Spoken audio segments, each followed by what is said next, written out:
Our thanks to Jordan Henderson. Now, he touched a bit on the Van Dijk issue there, Jose. I want to take a look at it again.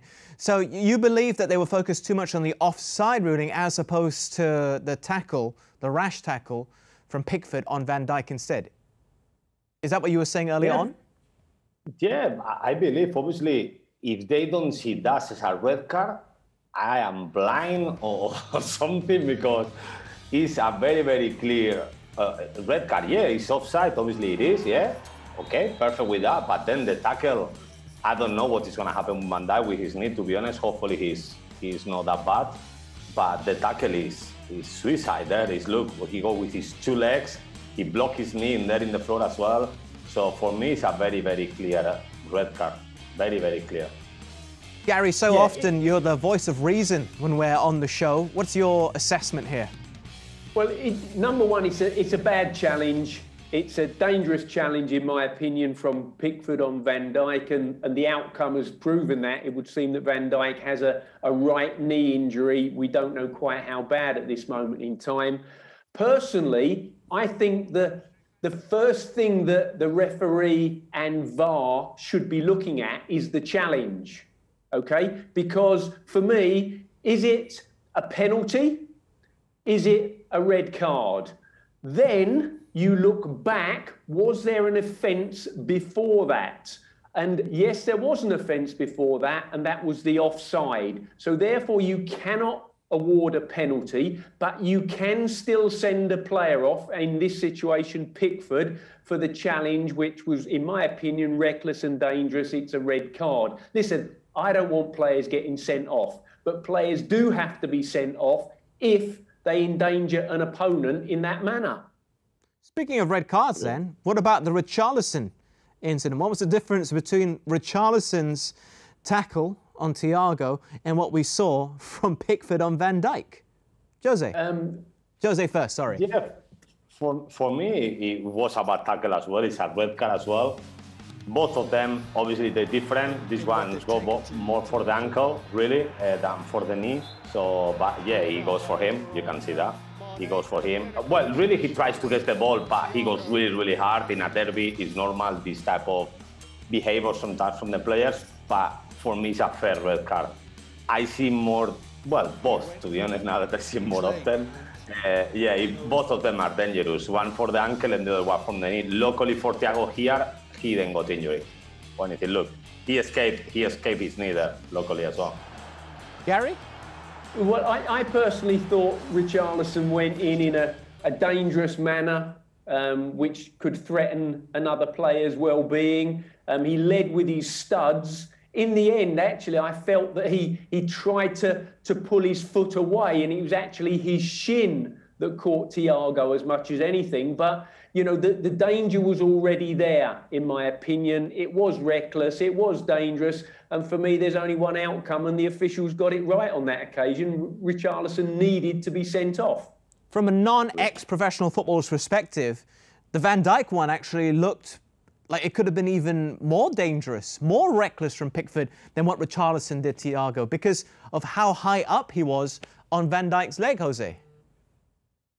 Yeah and no, to be honest, because when I see that, I thought like you, but when I see the tackle of Thiago now a few times, you can see he nearly got him on his knee as well. Obviously, at the end, luckily for Thiago, he got him with his shin, and obviously it was a red card anyway, but he was lucky with that. But if he got it with the proper, tackle, I believe he could have damaged him a lot because as well his foot was on the ground. So I'm not sure about that one. Both of them are dangerous and both of them are red card. That's what matters. And the most important, like I said, that Van Dijk is not out for very long. Yeah, I think it's really difficult to compare challenges, to be honest with you. And you have to judge each challenge as you see it.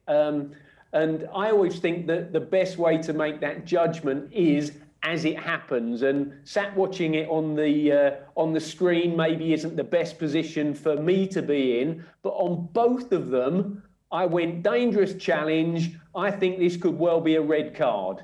And I have to say, I think, and the reason I say that is because some of the decisions that the officials make at times are a little bit difficult to predict.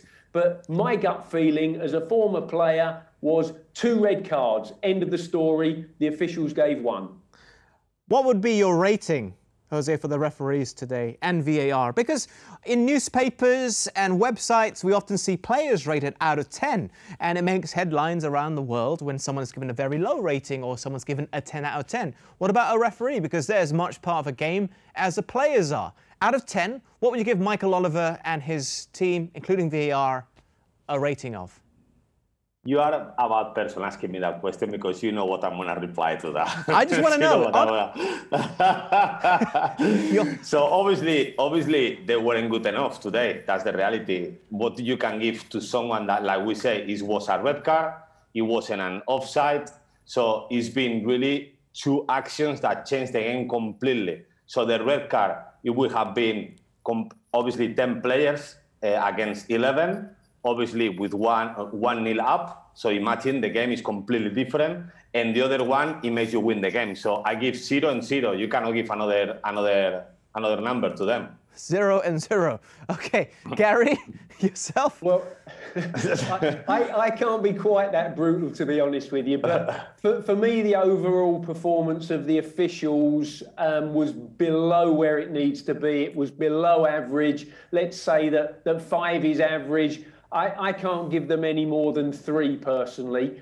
To try to defend them, you know, I'm a former player who at one stage, having retired, considered going into refereeing, not to get to the top because there wouldn't be enough time for me to do that, but to referee youth football, semi-professional football. And having gone through part of the course and got to the stage where I had to walk onto the pitch to do it, I decided I wasn't prepared to do that because I wasn't prepared to put myself in a position where actually your well-being can be threatened. And by that I mean at semi-professional level, there are referees that have been punched and assaulted on the football pitch. You know, listen, it is a more difficult job to be an official, in my opinion, than it is to be a player. And I bottled it.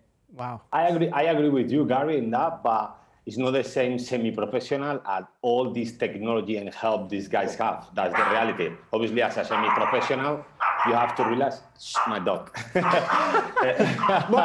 Mind he doesn't bite you, it'll be a red card. He's mad about the game as well.